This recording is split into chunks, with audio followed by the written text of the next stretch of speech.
الحمد لله على نعمة الإسلام.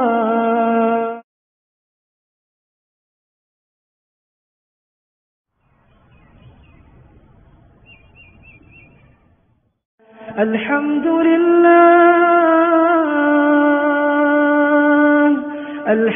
لله على نعمة الإيمان.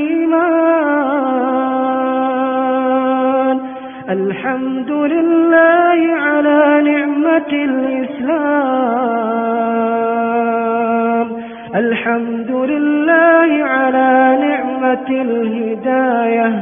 الحمد لله على نعمة الهجرة. الحمد لله على نعمة الأخوة. الحمد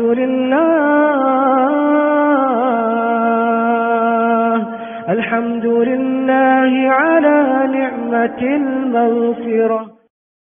الحمد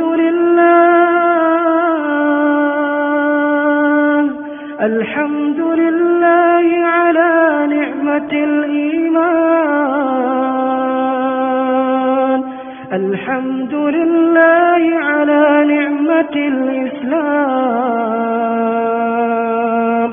الحمد لله على نعمة الهداية. الحمد لله على نعمة الهجرة. الحمد لله على نعمة الأخوة. الحمد لله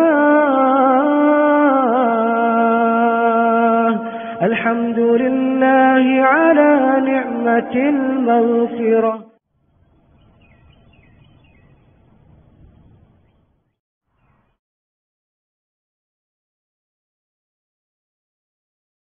نحمده ونصلي على رسوله الكريم. اما بعد فاعوذ بالله من الشیطان الرجیم. رب اشرح لي صدري ويسر لي امري واحلل عقدة من لساني يفقهوا قولي. رب يسر ولا تعسر وتمم بالخير. قال الله تبارك وتعالى في القرآن المجيد بعد اعوذ بالله من الشیطان الرجیم. ان عدة الشهور عند الله 12 شهرا في كتاب الله يوم خلق السماوات والأرض منها 4 حرم. سبحان ربك رب العزة عما يصفون وسلام على المرسلين والحمد لله رب العالمین. اللہ تعالیٰ کا لاکھ لاکھ شکر ہے کہ اس نے ہمیں اپنی بات کے سننے اور سنانے کے لیے موقع دیا. اللہ تعالیٰ سے یہ دعا کروں گی کہ ہم اس وقت کا بہترین استعمال کر سکیں اور یہ ایک مختصر سی نشست ہماری زندگی میں ایک بہت خوبصورت اضافہ ہو. ابھی میں نے آپ کے سامنے سورۃ توبہ کی آیت نمبر 36 کا کچھ حصہ پڑھا. ترجمہ آپ کے سامنے رکھوں گی. اللہ تعالیٰ فرماتے ہیں کہ بے شک مہینوں کی تعداد اللہ کے نزدیک جس دن سے اس نے آسمانوں اور زمین کو پیدا کیا اللہ کی کتاب میں 12 ہیں. 12 مہینے ہیں، ان میں سے 4 حرمت والے ہیں. یعنی یہ ہے محرم کے بارے میں اگر ہم قرآن پاک سے رہنمائی لینا چاہیں تو محرم کی پہلی فضیلت جو ہمیں سورۃ توبہ کی سائٹ سے پتہ چلی وہ کہ یہ ان 4 میں سے ایک مہینہ ہے کہ جس کو اسلام میں حرمت والے مہینے کہا گیا. 4 مہینے ٹوٹل ایسے ہیں: ذی-قعدہ، ذی الحج، محرم اور رجب. پہلے دن سے جب سے دنیا بنی ہے ہم نہیں جانتے کتنا لمبا عرصہ ہو گیا، تب سے یہ 4 مہینے جو ہیں حرمت والے تھے. وجہ یہ تھی کہ ذی-قعدہ میں لوگ حج کا احرام باندھتے اور عموماً اس دور میں دور دراز سے سفر کر کے آتے اونٹوں پہ اور پیدل اور سواریوں پہ، تو تقریباً 3 مہینے لگ جاتے تھے حج کے سفر میں. ذی-قعدہ، پھر ذی الحج کا مہینہ آتا اور واپس جاتے جاتے محرم کا مہینہ آ جاتا. اس وجہ سے عرب کا وہ معاشرہ جہاں اللہ کے نبی صلی اللہ علیہ وسلم آئے وہاں اتنی قتل و غارت تھی، چوری چکاری تھی، راستے میں قافلوں کو لوٹنے کا اتنا رجحان تھا کہ کوئی بھی باہر نکلتا تھا تو اس کو اس بات کا یقین نہیں ہوتا تھا کہ ہم گھر بھی خیریت سے جائیں گے کہ نہیں. لیکن جو ہی یہ 3 مہینے آتے تو حج کے لیے نکلنے والوں کی عزت اور ان کے احترام میں لوگ کسی کو کچھ نہ کہتے، اور ان مہینوں کی تعظیم کافر بھی کرتے تھے، مشرکین بھی کرتے تھے، منافقین بھی کرتے تھے، اسی میں تبدیلیاں کر لیتے تھے۔ کبھی بیچ میں کوئی مہینہ آ جاتا، ان کی لڑائی چل رہی ہوتی تو اپنی لڑائی کو نہ روکنے کے لیے کبھی کبھی کچھ ایسی باتیں کرتے کہ اس سال محرم جو ہے وہ پہلے آ گیا اور بعد میں سفر پہلے آ گیا، محرم بعد میں، نسی کی ایک رسم تھی، بدعت تھی ان کی، لیکن یہ جرت نہیں کرتے تھے کہ حرمت کا کوئی ایک مہینہ ہو اور کوئی کسی سے لڑائی کرے۔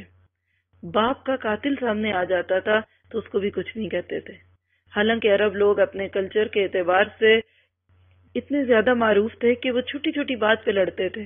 مولانا حالی نے بھی کہا نا کہ کہیں پانی پلانے پہ جھگڑا، کہیں گھوڑا آگے بڑھانے پہ جھگڑا، اتنی لڑاکا اور جنگجو قسم کی قوم تھی، لیکن جو ہی یہ 3 مہینے حج کے لیے، اور رجب کا مہینہ حرمت کا مہینہ کیوں ہے؟ کیونکہ اس میں عمرے کا احرام باندھتے تھے۔ اونلی یہ 4 مہینے 12 مہینوں میں سے امن اور چین کے تھے، پورے سال ان کی دکانیں بند رہتی، ہماری زبان میں آپ کہہ لیں صرف ان 4 مہینوں میں اپنے تجارتی قافلے ایک ملک سے دوسرے ملک لے جاتے اور جلدی سے واپس لے آتے، کیونکہ ان کو یقین تھا کہ جو ہی یہ 4 مہینے ہوں گے، ان میں سے کوئی ایک مہینہ شروع ہوگا، اب ہماری جان بھی محفوظ ہے، مال بھی محفوظ ہے۔ باقی 8 مہینے ان کو شیورٹی نہیں تھی کہ ہم گھر سے تجارت کے لیے بھی نکلیں تو ہمارا مال یا ہمارا پیسہ واپس آئے۔ مسلمان آج امت مسلمہ کے فرد ہونے کا دعویٰ کرنے والے ہم میں سے کتنوں کو شعوری طور پہ ان 4 مہینوں کے آنے اور جانے کا یاد بھی رہتا ہے؟ محرم کا لفظ پتہ ہے، وہ بھی صرف اس لیے کہ وہ محرم ہے۔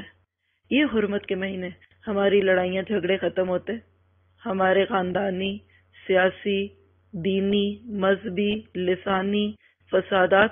کبھی آپ نے کوئی کسی اخبار کی کوئی ایک شہ سرخی سنی کہ چونکہ اب زکوٰۃ کا مہینہ آ گیا، اب پاکستان میں سب جماعتوں نے کہہ دیا کہ ہم ایک دوسرے کے خلاف ایک کمنٹ بھی نہیں دیں گے جب تک کہ یہ 3 حرمت کے مہینے گزر نہ جائے؟ پھر زکوٰۃ کے بعد ذی الحج کے بعد دیکھیں گے کہ کیا ہوتا ہے۔ ہمیں یاد ہی نہیں، کسی نے ہمارے کلچر میں یہ بات ہی نہیں کہی۔ کبھی آپ نے سنا کہ کوئی کسی سے لڑنے کی کوشش کرے خاندان میں اور وہ کہہ دے کہ دیکھو لڑنا مجھے بھی آتا ہے؟ لیکن یہ رجب کا مہینہ ہے اور اس میں تو باپ کے قاتل کے اوپر بھی ہاتھ نہیں اٹھتا تھا، تو میں اپنے خون کے رشتوں سے کیسے لڑوں؟ آج امت مسلمہ اتنی جہالت کے کنارے پہ کھڑی ہے کہ وہ سبق جو اسلام سے پہلے کفار کو بھی یاد تھا، اس کو آج ہم نے بھلا دیا۔ آج ہم مسلمانوں کا تعارف لڑائی اور جھگڑا بن گیا۔ وہ اسلام جس کا ٹائٹل ہی اسلام تھا، امن کا پیغمبر تھا، ایمان امن سے ہے۔ جب بندہ ایمان والا ہوتا ہے تو وہ امن میں آ جاتا ہے، دوسرے اس سے امن میں ہوتے ہیں، یہ دوسروں کے لیے امن کا پیغمبر ہوتا ہے۔ آج ہمارے نام پہ کیا نام لگ گیا؟ آج مسلمان ہونا کس چیز کا سمبل بن گیا؟ ہر ایک جانتا ہے۔ وہ بات اپنی زبان سے کہنی اچھی نہیں لگتی جو غیروں نے معروف کر دی ہو، لیکن آج مسلمانوں کو دہشت گرد قرار کیوں دیا گیا؟ اس کی وجہ کیا ہے؟ اس لیے کہ آج کے مسلمان کو خود ہی نہیں پتا کہ اس کو اللہ نے کیا پیغام دے کے بھیجا تھا۔ ہم تو دنیا میں امن کے پیغمبر تھے اور ہم نے تو آپس میں لڑ جھگڑ کے دشمنوں کو ہنسنے کا موقع دیا۔ لوگ آج تعارف کراتے ہیں، کہتے ہیں ہاں وہ جگہ جہاں پولیس آئی تھی، وہ مسجد جہاں دوسری مسجد سے ان کا جھگڑا ہوا تھا۔ آپ سوچنے کی بات ہے کہ آج ہم مسلمان کیا روپ دکھا رہے ہیں۔ ایک نارویجین شخص سے ہماری بات ہو رہی تھی اور اس نے بتایا کہ مسلمز جو ہیں وہ اپنے نام کے ساتھ کیسے ٹائٹل پیش کرتے ہیں کہ اپنے ممبرز ہوتے تھوڑے ہیں اور زیادہ کر کے پیش کرتے ہیں اور گورنمنٹ سے ایکسٹرا ایڈ لیتے ہیں۔ They are not allowed to do this۔ ہم نے کہا yes they are not allowed to do this، they are lying۔ Norwegian شخص آپ کو بتا رہا ہے۔ یہ کیسے تعارف ہے؟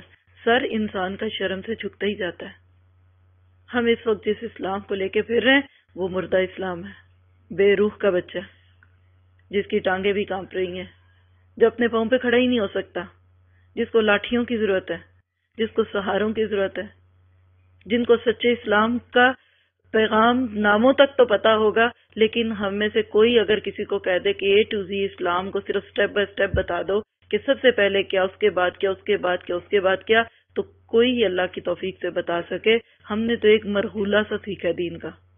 ہم تو بات شروع کرتے ہیں تو ہم پہلے دن ہی ایسی ایسی جزوی باتوں کو سامنے لے آتے ہیں جیسے سارے دین کا خلاصہ یہ تھا۔ کسی ایک نے بتایا کہ کسی دوسری جگہ اسپیچ کے لیے گئے اور ان کی پوری اسپیچ جو تھی وہ پگ کے گوشت پہ تھی کہ پگ کا گوشت نہیں کھاؤ، پگ نہیں کھاؤ، اور کہتے کہ ان کو ٹماٹر اور کیا کچھ انہوں نے حاضرین نے مارے۔ کیوں؟ کہ کیا اسلام پگ سے شروع ہوتا ہے؟ کیا کسی کو آپ تعلیم دیں گے یا آپ کسی کو اسلام کا تعارف کرائیں گے تو یہ بتائیں گے کہ نیل پالش نہیں لگا سکتے اور بوائے فرینڈز نہیں بنا سکتے؟ ہم تو آج اسلام کا یہ ٹوٹا پھوٹا تعارف پیش کرتے ہیں، حالانکہ اسلام ایک بہت سمپل چیز تھی۔ تو لہٰذا پہلی چیز، اگر محرم کے ناطے سے ہم سب کو اگلے سال اب یاد رکھنی ہے یا ابھی بھی جو اس کے دن باقی ہیں یا جو بھی ہے، تو اس مہینے میں اپنی زبانوں کو سینا ہے، اپنے ہاتھوں کو روکنا ہے، اپنی آنکھوں کو جھکانا ہے، کسی کے عیب نہیں ٹٹولنے، کسی کی طرف انگلی نہیں اٹھانی۔ خاندانوں میں جنگیں لگی ہوئی ہیں، لڑائیاں ہیں، جھگڑے ہیں، کسی کا گھر ٹوٹ رہا ہے، کسی کا گھر بن رہا ہے، بعد میں بات کریں گے، ابھی محرم میں یہ بات نہیں ہو سکتی۔ اگر واقعی ہم چاہتے ہیں کہ محرم جو ہے اس کے اندر کوئی خاص کام کرنا چاہتے ہیں۔ دوسری خاص چیز جو محرم کے ناطے سے ہے وہ کیا ہے کہ محرم اسلامی کیلنڈر کا پہلا سال ہے۔ ایک شمسی کیلنڈر ہے اور ایک قمری کیلنڈر ہے۔ مسلمان جو ہے وہ قمری کیلنڈر کو فالو کرتے ہیں جو چاند سے تعلق رکھتا ہے، اور اس وقت جو ہمارے ارد گرد دنیا میں رائج نظام ہے وہ سورج کے ساتھ ہے۔ دونوں اللہ کے بنائے ہوئے ہیں، کوئی غلط نہیں ہے۔ یہ نہیں ہے کہ چاند کے ساتھ جو مہینے ہیں وہ بڑے افضل ہیں اور سورج کے والے نعوذ باللہ خراب ہے، نہیں، سورج بھی اللہ کی نشانی ہے، چاند بھی اللہ کی نشانی ہے، لیکن بہت ساری اس کی حکمتیں ہیں جو اس وقت ہمارا موضوع نہیں ہے۔ لیکن محرم پہلا مہینہ ہے۔ ہم میں سے کتنوں نے یہ سوچا کہ آج میری زندگی کا ایک نیا سال شروع ہو رہا ہے؟ یہ باتیں ایسی نہیں ہوتی۔ جس سے محبت ہوتی ہے نا، اس سے متعلقہ ہر چیز سے محبت ہوتی ہے۔ اسلام تو لگتا ہے آج ہمارے لیے اجنبی ہو گیا۔ ٹھیک ہے، ہم نہیں کہتے کہ اس طرح نیو ایئر مناؤ اور اس طرح غبارے پھوڑو اور 12 بجے رات کو لوگوں کا جینا دھوبر کر دو، لیکن ہمارے دل میں یہ فیلنگز کیوں نہیں آتی؟ آج ہمارے بچے کیوں اتنے بیگانے ہو گئے اپنی اسلامی چیزوں سے کہ یکم محرم آیا اور آ کے گزر گیا، ہمیں بھی نہیں پتا چلا کہ یہ کب تھا اور کب نہیں تھا۔ لیکن حقیقت ہے ہم محرم کو سال کا پہلا مہینہ سمجھے، اور یہ جو چیز تھی یہ حضرت عثمان رضی اللہ عنہ کے مشورے سے محرم کو اسلامی سال کا پہلا مہینہ قرار دیا گیا تھا۔ یہ اللہ کے نبی کے بعد جب کیلنڈر شروع ہوا تھا اس وقت یہ چیز ہوئی تھی۔ میں اس ناطے سے تھوڑی سی بات کروں گی کہ ہم سب کی زندگی کیا ہے۔ وقت، ٹائم از لائف۔ جب کوئی مرتا ہے تو کیا ہے؟ ٹائمز اپ، لائف ختم ہو گئی۔ ایک بہت معروف پریزنٹیشن بھی ہے کہ ایک کھلاڑی اپنی کھیل کے میدان میں گرا اور وہیں تڑپ تڑپ کے اس نے جان دی اور مر گیا۔ کچھ سال پہلے کی بات ہے، بڑی معروف بات ہوئی، پھر اس پہ کتنی کہانیاں بنی، پوئمز لکھی گئی۔ لیکن دیکھا جائے تو آج میں اور آپ جو یہاں موجود ہیں وہ کیوں ہیں؟ کہ ہمارا وقت موجود ہے۔ جو لوگ آج ہم میں نہیں ہیں ان کا کیا گیا؟ ان کا وقت چلا گیا، ان کے پاس زندگی کے سانس ختم ہو گئے۔ کیا آج اس نئے سال کے آغاز میں ہمیں اس چیز کی ضرورت ہے کہ ہم آنے والے اگلے سال کے لیے کچھ پلاننگز کر لیں؟ ہم بھی تو سوچیں کہ اللہ ہمارا یہ ایک سال جو گزر گیا کیسا تھا؟ کیا یہ ایک سال ہمیں اللہ کے قریب کر کے گیا یا اللہ سے دور کر کے گیا؟ کیا میرا نام جنتیوں کی لسٹ سے نکل کے جہنمیوں میں تو نہیں چلا گیا، اور جہنمیوں سے نکل کے جنتیوں میں تو نہیں گیا؟ میرے کیا معمولات ہے؟ اللہ کے نبی صلی اللہ علیہ وسلم نے اتنا پیارا کرائیٹیرین دیا، اتنا پیارا معیار دیا سمجھنے کا کہ جس کا آج اس کے گزرے ہوئے کل سے بہتر نہ ہوا وہ تباہ ہو گیا۔ جس کا آج ٹوڈے گزرے ہوئے کل یعنی یسٹرڈے سے بہتر نہ ہوا، یعنی اس نے اپنے آپ کو امپروو نہ کیا، تباہ ہوا، تباہ ہوا۔ ہم اپنے آپ کو چیک کریں، میرا آج کا عقیدہ میرے کل کے عقیدے سے بہتر ہوا؟ میرا آج کا اخلاق میرے کل کے اخلاق سے بہتر ہوا؟ میرے آج کے معاملات میرے کل کے معاملات سے بہتر ہوئے؟ میری آج کی نماز میری کل کی نماز سے بہتر ہوئی؟ میرے آج کے روزے میرے کل کے روزوں سے بہتر ہوئے؟ کیونکہ دنیا کا ایک اصول ہے، جو چیز اچھے سے اچھی ہوتی جاتی ہے نا وہ ہمیشہ نہیں رہتی ہے۔ آپ گھر لیتے ہیں نا، جو لوگ اس گھر کو استعمال کرتے ہیں پھر ہر وقت اس کو رینوویٹ کرتے رہتے ہیں، ذرا خراب ہوا تو صحیح کر دیا، کوئی چیز لیک کی تو اس کو لگا دیا، یہ گھر ٹھیک رہے گا۔ اور اگر اس گھر کا ہر دن آنے والے دن سے کو پرانا کرتا جائے تو آپ دیکھیں گے چند سال میں یہ گھر کھوکھلا بن جائے گا. ہمارا بھی یہی حال ہے. ہر دن اپنے آپ کو چیک کرنا ہے، اور چیک کرنے کے لیے ضروری کیا چیز ہوتی ہے؟ محاسبہ، علم.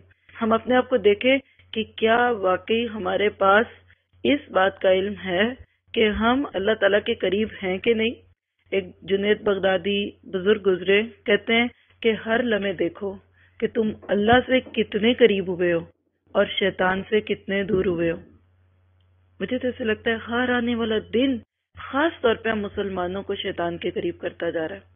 ہماری ویلیوز بدلتی جا رہی، ہماری تربیت کے انداز بدلتے جا رہے، ہمارا اپنے بچوں پہ ہولڈ بدلتا جا رہا، ہمارے گھر چلانے کے انداز بدلتے جا رہے، گھروں کا سکون، خوشی، اطمینان، وہ سب کچھ بدلتی جا رہی، ہماری ترجیحات بدلتی جا رہی.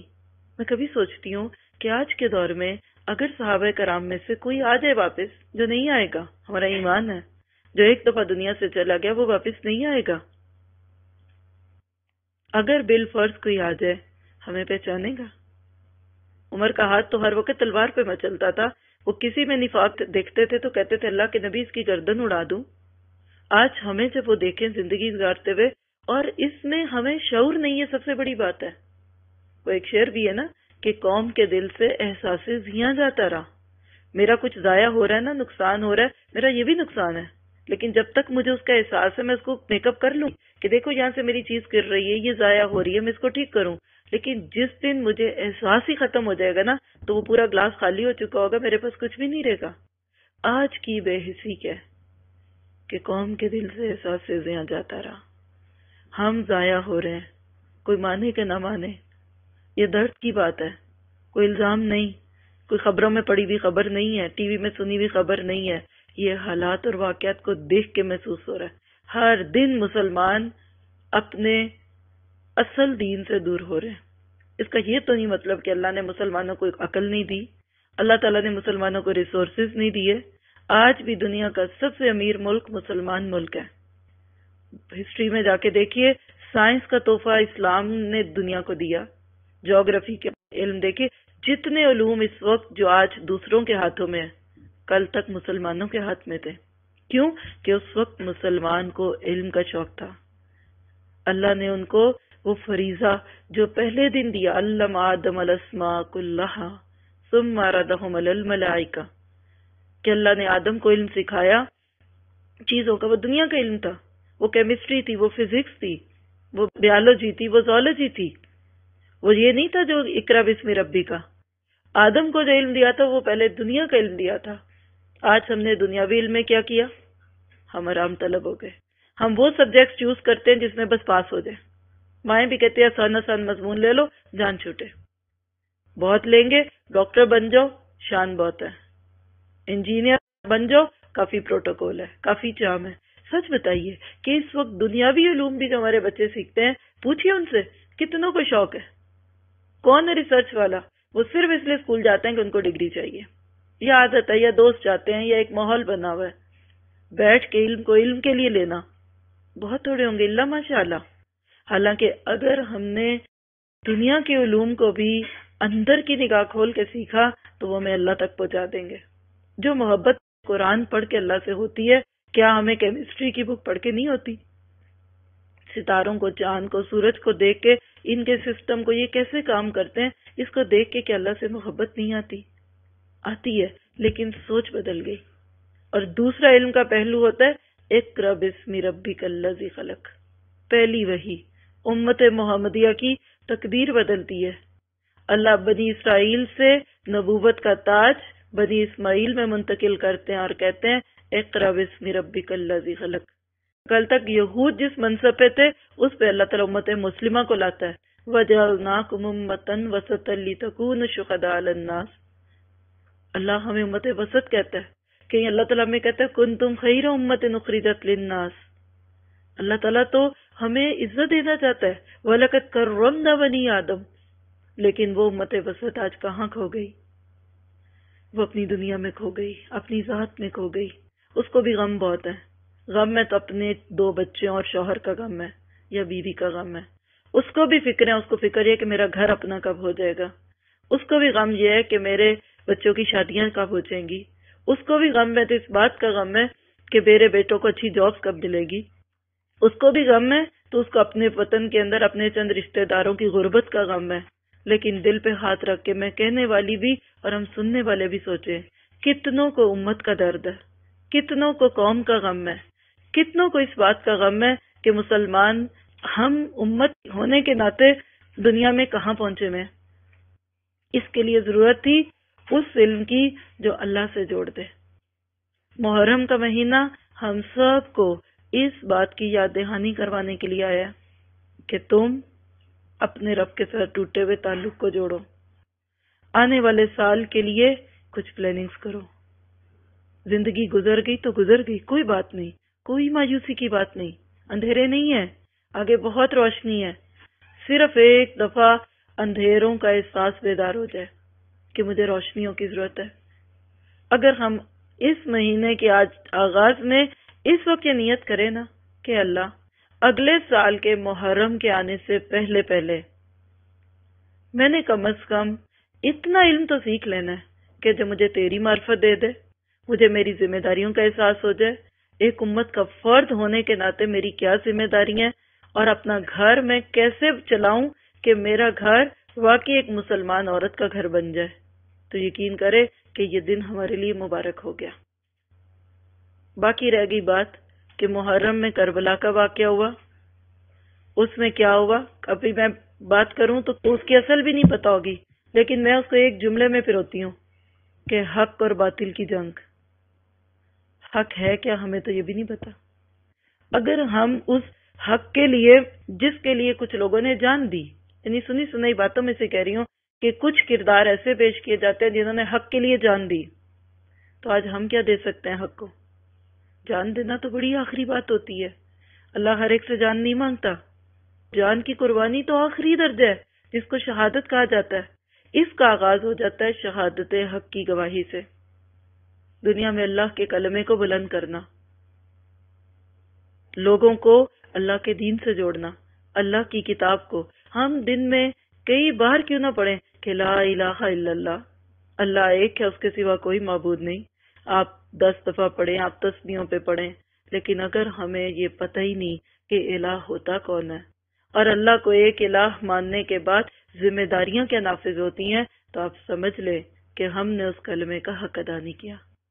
اللہ نے ہمیں دنیا میں کیوں بھیجا تھا کہ تمہیں وہ تحفے میں جو انعام میں نعمت ملی ہے نا، تم امت وسط کے گھر کے اندر پیدا ہو گئے ہو، تم نے یہ پیغام ان بیچاروں کو دینا جو سسک رہے ہیں، جن کو پتہ ہی نہیں، جو اپنے آپ کو کہیں شراب کے نشے میں دھن کر کے خوش کرنا چاہتے ہیں، کہیں تیز میوزک میں اپنے اندر کی اٹھی ہوئی آوازوں کو دبانا چاہتے ہیں، جو پیدا تو فطرت پہ ہوئے تھے لیکن ارد گرد کے اندھیروں نے ان کے دلوں کو سیاہ کر دیا، تم نے ان تک پیغام پہنچانا ہے۔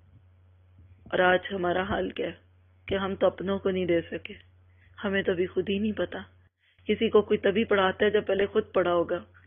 آج ہم دین کا کام کرتے ہیں نا، اس وقت میں بات کر رہی ہوں، کوئی کہہ سکتا ہے آپ درس دے رہی ہیں، میں سوچتی ہوں یہ کوئی بڑی بات نہیں، اس لیے کہ میرے سامنے جتنے ساتھی بیٹھے ہیں یہ سب مسلمان ہیں۔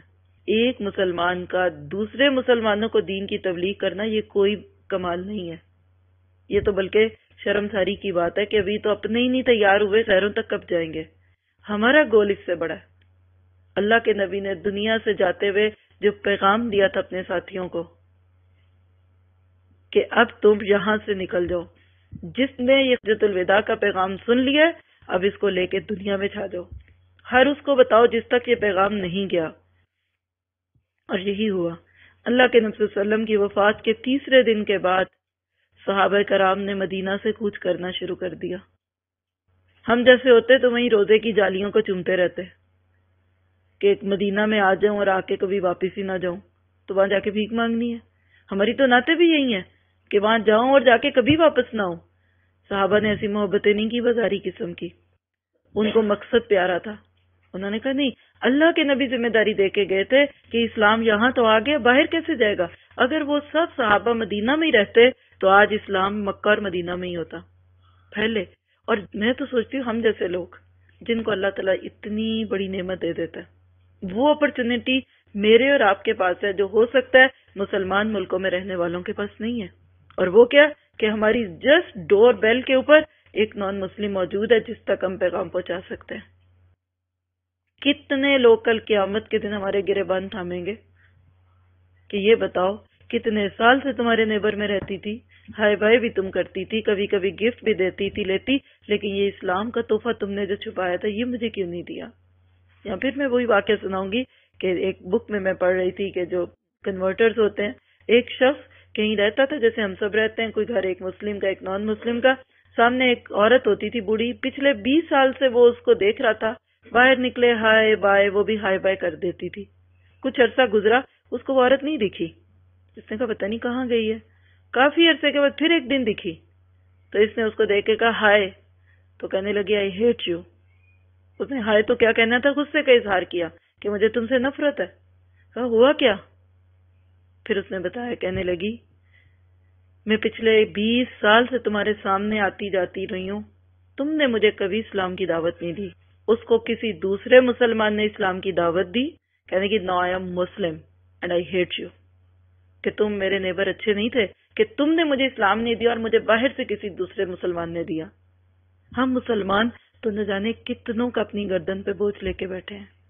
ہمیں تو آسائش ہے، ہم تو آسودہ ہیں یہاں، لیکن وہ بوجھ، وہ ذمہ داری جو آج ہمیں نہیں پتا وہ کیا ہے کہ ہم نے اللہ کا پیغام پہنچانا ہے. اور اس کا سب سے آسان طریقہ یہ کہ ہم اپنے دین پہ عمل کرنے والے بن جائیں.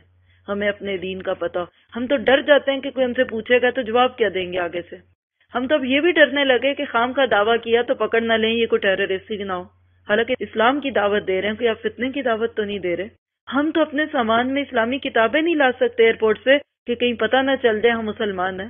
ہم تو اپنی گاڑیوں میں اب قرآن رکھتے تھے تو وہ بھی نکالنے شروع کر دیے کہ کوئی پکڑے تو یہ نہ سمجھے مسلمان ہیں.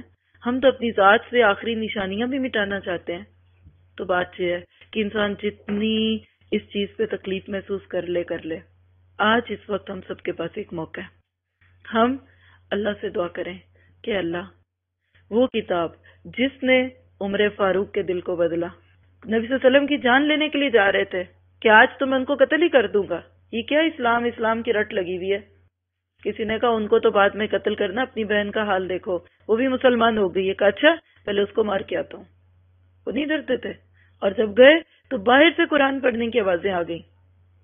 اور وہ بہن جو کبھی عمر فاروق کے آگے نہیں بولی، وہ بالکل سیسا پلائی دیوار بن کے کھڑی ہے کہ ہاں عمر میں مسلمان ہوں. دکھاؤ کیا پڑھ رہی تھی. کہا تمہیں نہیں دوں گی، تم ناپاک ہو، ان المشرکون النجس، جاؤ پہلے غسل کر کے اور پھر دوں گی. اللہ نے دل بدلا. وہ سورۃ طٰہٰ کی آیتیں دل کو موم کر چکی تھی. غسل کیا اور قرآن پڑھا اور کہا اشہد ان لا الہ الا اللہ اشہد ان محمد رسول اللہ. یہ قرآن دلوں کی بہار ہے، اس کے بغیر چین نہیں ملے گا، سکون نہیں ملے گا. نرم گدے مل جائیں گے مال سے، نیند نہیں ملے گی. قیمتی لباس مل جائیں گے، جسم کی آسودگی نہیں ملے گی. طرح طرح کے کھانوں سے گھر بڑھ جائے گا، پیٹ میں نہیں جائیں گے. کئی بیماریاں گھر لگ جائیں گی. ایک چیز ہے جو آپ کو ان سارے غموں سے بے غم کر دے گی، اور وہ اللہ کا کلام ہے.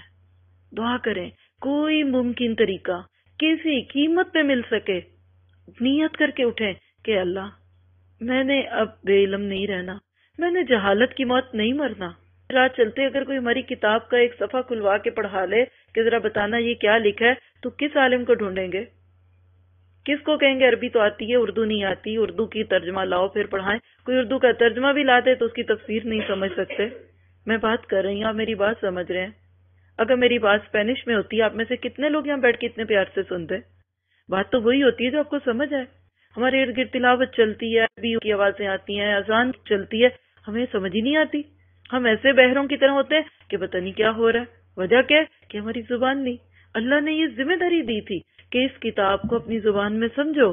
لِتُخْرِجَ النَّاسَ مِنَ الظُّلُمَاتِ إِلَى النُّورِ، سورہ ابراہیم کی پہلی آیت ہے، حروف مقطعات کے بعد، کہ اللہ نے یہ کتاب آپ کی طرف نازل کی تاکہ لوگوں کو اندھیروں سے روشنیوں کی طرف لاؤ. یہ روشنیوں کا سفر ہے، یہ ہمارے مستقبل کو روشن کرے گا. آج اگر امت مسلمہ اس بات کے اوپر جم جاتی ہے نا کہ اب ساری چیزیں ختم، ساری ایکٹیویٹیز بند کرو، میں کہتی ہوں ساری ایکٹیویٹیز بند کر دیں جو کسی نے جہاد کے نام پہ قائم کی ہیں، کسی نے تبلیغ کے نام پہ، کسی نے دعویٰ کے نام پہ. اگر 1-2 سال کے لیے اگر ایک مسلمانوں کا ایسا عوامی لیڈر مل جائے نا کہ وہ سب کو کہ تمہارے گھر میں تنخواہ میں بھیجوں گا، تم پڑھو. اور اس کا ایک طریقہ ہوگا جو اس وقت بات کرنے کی ضرورت نہیں. ہم نے تو اپنی اصلاح کی فکر کرنی ہے. آپ ایک اچھی ماں بن سکتی ہیں، آپ ایک اچھی اور بیٹی بن سکتی ہیں، آپ ایک اچھی بہو کب بنیں گی، یہ اللہ کی کتاب ہمیں سکھائے گی. اور یہی ہے وہ چیز کہ جو تبدیلی لاتی ہے. اس کے علاوہ مال جمع کر لیں، آپ آزما کے دیکھ لیں. کئی دفعہ ہمارے ہاتھوں میں ہزاروں آتے ہیں، لیکن اسی دن ہی ہم کو غم کی خبر سن کے سوتے ہیں. ہمیں وہ خوشی نہیں ملتی. وہی بچتا ہے جس کو اللہ دین دیتا ہے. اور الحمدللہ یہ بھی بات اچھی ہے کہ اب اس کا ٹرینڈ بھی آ رہا ہے. اب جوانوں میں اس کا شوق آ رہا ہے. بوڑھے باپ اگر نہیں سن کے مانتے نا، وہ کہتے نہیں جب ہمارے بڑوں نے نہیں یہ پڑھی کتاب تم کیوں پڑھو گی. یعنی بعض خواتین کہتی ہیں ہم کہتے ہیں کہ ہمیں اجازت دیں قرآن پڑھنے کی، تو شوہر کہتے ہیں گھر بیٹھ کے روٹی پکاؤ، تم نے کون سا نیا کام سیکھ لیا، بہت ہے تو بچوں کو بھیج دو. اور جوان بیٹے جب وہ اپنی بیویوں کو بھیجتے ہیں کہ جاؤ تم سیکھ کے آؤ. الحمدللہ یہ بھی ایک اچھی خبر ہے کہ ینگز کے اندر اب لاجک کا دور ہے. بوڑھے کیا کہتے ہیں؟ جو ہمارے بڑوں نے کیا، جو ہمارے مسجد کے مولوی صاحب نے بتایا وہی کر لو. لیکن آج دلیل کا دور ہے. محرم کے اس موقع کے ناطے سے اگر ہم بات کریں تو یہ آپ کے اس سال کو سمجھے ایک نئی زندگی دینے والا وقت ہوگا کہ ہم اس کی قدر کریں. پھر تیسری چیز اگر آپ محرم کے ناطے سے دیکھیں، ابھی تک ہم نے دو ہی دیکھی ہیں. پہلی چیز جو تھی وہ محرم جو ہے حرمت کا مہینہ ہے، اور دوسری سال کا نیا دن ہے. پھر اس کے علاوہ آپ دیکھیے کہ اس محرم کے مہینے میں کرنے کے کاموں میں اگر کام ہے تو وہ ایک ہے، اور وہ کیا کہ نبی صلی اللہ علیہ وسلم نے مدینہ میں آنے کے بعد دیکھا کہ 10 محرم کو یہود روزے سے تھے. آپ نے پوچھا کہ کس بات کا روزہ رکھا ہے تم نے؟ انہوں نے کہا کہ آج کے دن اللہ تعالیٰ نے بنی اسرائیل کو فرعون سے نجات دی تھی، یعنی فرعون ڈوبا تھا اور موسیٰ علیہ السلام اور ان کی قوم جو تھی بچی تھی. تو اللہ کے نبی نے فرمایا کہ پھر تو ہم تم سے زیادہ موسیٰ سے محبت رکھتے ہیں، اگلے سال ہم بھی روزہ رکھیں گے. لیکن یہود سے مماثلت سے بچنے کے لیے، یعنی ان سے سیمیلیٹ ہونے سے بچنے کے لیے ہم 10 کے ساتھ یا تو 9 کا روزہ لگائیں گے یا 11 کا لگائیں گے. اور ایسے ہی ہوا، بعد میں صحابہ کرام نے ایسے ہی کیا. تو اس وقت ہمارے لیے جو عمل کی بات ہے وہ کیا ہے کہ جب بھی محرم کا مہینہ ہے تو 9 اور 10 یا 10 اور 11 اس کا روزہ رکھ لیں. اور اس کی حدیث موجود ہے، بہت ساری روایتیں صحیح مسلم میں بھی ہے اور صحیح بخاری میں، اور اس کے کئی حوالے موجود ہے اگر آپ میں سے کوئی دیکھنا چاہے. نبی صلی اللہ علیہ وسلم پہلے اس کو فرض کرتے تھے، جب تک یہ دوسرے روزے نہیں ہوئے تھے تب تک یہ روزہ آپ کے اوپر جیسے قسم کا فرض تھا، لیکن جب رمضان کے روزے فرض ہوئے تو پھر یہ نفل ہو گیا. تو صرف اتنی سی چیزیں محرم کے مہینے کی. اس کے علاوہ اب ہمارے ہاں جو تصورات ہیں کہ محرم میں شادی نہیں کرنی، کوئی اس کا پروف نہیں ہے. محرم کا مہینہ غم کا مہینہ ہے، کالے کپڑے پہننے ہیں، سوک ہے، کوئی ایسی بات نہیں ہے. بس یہ 3 کام ذہن میں رکھ لے جو ہم نے اس میں دیکھے ہیں. عمل کی بات اس میں روزے کی ہے جس میں آپ کی عبادت آ جاتی ہے. اگر نیا سال منانا ہے تو ہر نئے سال کی چیک لسٹیں بنا لیں، نئی پلاننگز کر لیں، اپنا محاسبہ کر لیں اپنے وقت کے مطابق. اور تیسری بات ہے جنگ و جدال چھٹ جائے. میرا خیال ہے کہ اگر ان 3 پہ ہم عمل کر لیں تو پھر تو بہت ساری چیزیں کم ہو جائیں گی. سبحان ربک رب العزت عما یصفون وسلام علی المرسلین.